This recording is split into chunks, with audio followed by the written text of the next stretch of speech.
Por favor. Contanos en detalle las cifras que arroja el último reglamento y lo que les lleva a actualizar estos valores, ¿no? Bien, perfecto. Bueno, exactamente lo que vos estás diciendo es la canasta básica de consumo que nosotros medimos de hace un par de meses para la ciudad de Bahía Blanca, y lo que nos arrojó para octubre, para el mes pasado, para estar por encima de la línea de pobreza para una familia con padre, madre y 2 hijos, que es una familia tipo 2, le llamamos, y es la más común, debería tener un ingreso mensual por arriba de los 24.500 pesos mensuales.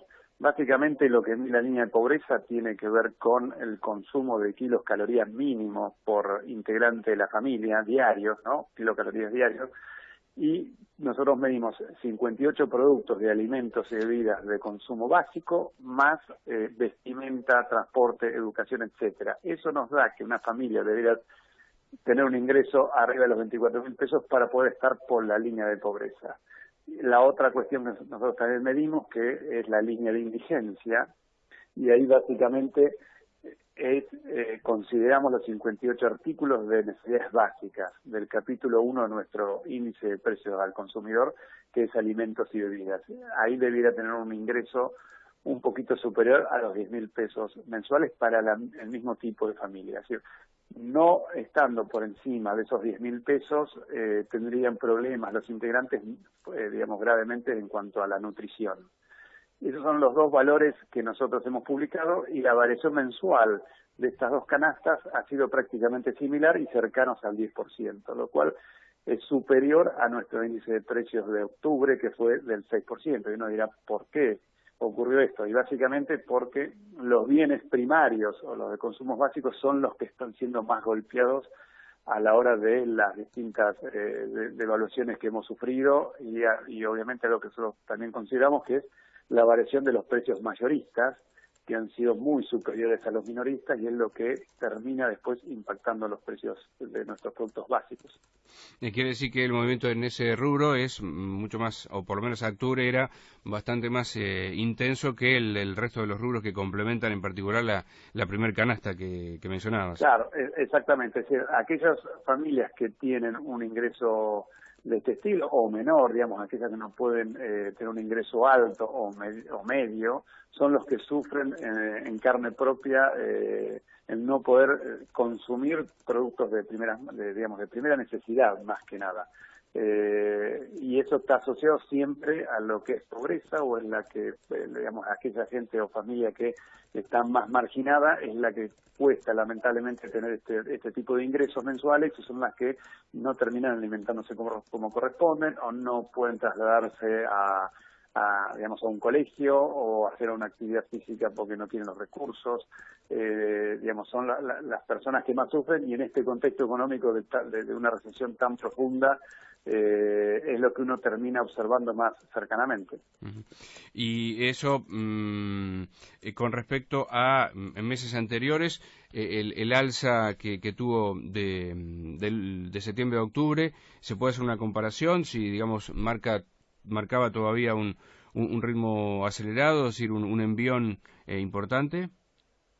Bueno, en general venían, digamos, yo te diría que desde hace 4 o 5 meses que se viene observando que este indicador está aumentando fuertemente, porque si uno va hacia el 2017 y analiza el índice de precios que tanto el INDEC difunde como nosotros, gran parte del aumento o de lo que presionaba el aumento de precios eran la actualización de las tarifas, y no tanto el capítulo alimentos y bebidas. Pero a partir de hace 5 o 6 meses, donde hubo un descalabro en el mercado cambiario con una devaluación del peso muy grande, se fueron trasladando fuertemente a los precios básicos. Entonces, estos capítulos han sufrido muchas variaciones, y obviamente las familias no alcanzan, que es la gran pregunta, no alcanzamos a fin de mes ni siquiera comprar productos primarios, y ya prácticamente no hay sustitutos de productos primarios. O si no los puedes consumir, directamente, digamos, si no los puedes comprar, no los dejas de consumir.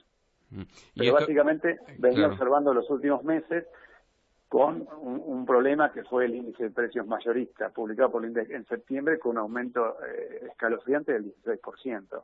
en ese mes, y eso a veces es el preludio de lo que va a pasar en el mes siguiente con los precios minoristas. Y a nosotros nos arrojó un 6%, que es un valor enorme. Vemos que hoy a nivel nacional algunos medios ya publican en base a consultoras que el índice de precios mayoristas está en torno al 3%, lo que marcaría Sí. una fuerte desaceleración. ¿Se está empezando a ver algo de eso aquí también? Sí, correcto.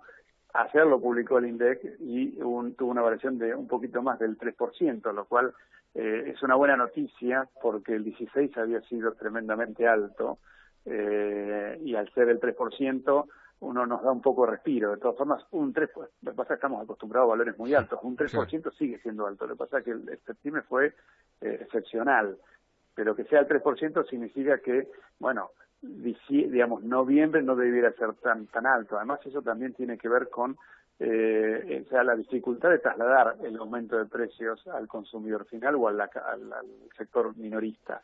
O sea, hay muchas complicaciones porque la demanda está muy estancada. Entonces, si uno sigue trasladando los precios al sector minorista, claramente vamos a estar cada vez más lejos de poder adquirir los productos. Pero sí, lo que se podría visualizar es que para noviembre quizá el índice minorista sea, no sé si bastante, pero sí bajo con respecto a octubre y septiembre. Correcto, debiera ser, incluso ya se está pensando que entre 2.8 a 3.2% podía oscilar en esos valores la inflación de noviembre y diciembre. Si bien los últimos 2 meses históricamente hay mucho dinamismo por cuestiones de fin de año, de la fiesta de fin de año, digamos, de pagos de aguinaldos, etcétera, digamos, hay mucho dinamismo y mucha circulación de pesos en la economía. Se estima que va a ser 2 meses mucho más tranquilos que los meses previos. Gonzalo, ¿te parece que lo que ha anunciado el gobierno como paliativo, el bono para el sector privado, también otro para el sector estatal, puede llegar a mover algo la aguja de la demanda por lado del consumo como para introducir un factor de importancia o es algo muy secundario? Bueno, se estima que el volumen es grande, posiblemente arriba de 30.000 millones de pesos que uno tenga, que esté circulando. Está claro que los 5.000 pesos o en forma, digamos, único pago o desdoblado, para el asalariado viene muy bien, digamos, es necesario, pero claramente no es suficiente.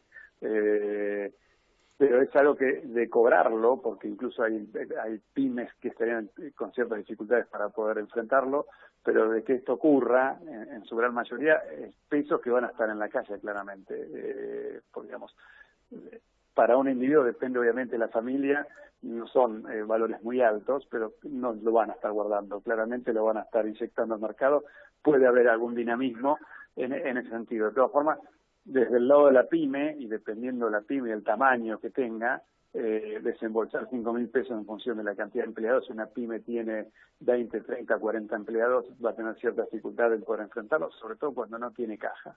No tiene caja porque no hay rotación de mercaderías. Pero bueno, de ocurrir va a haber cierta inyección en pesos, pero obviamente no es suficiente.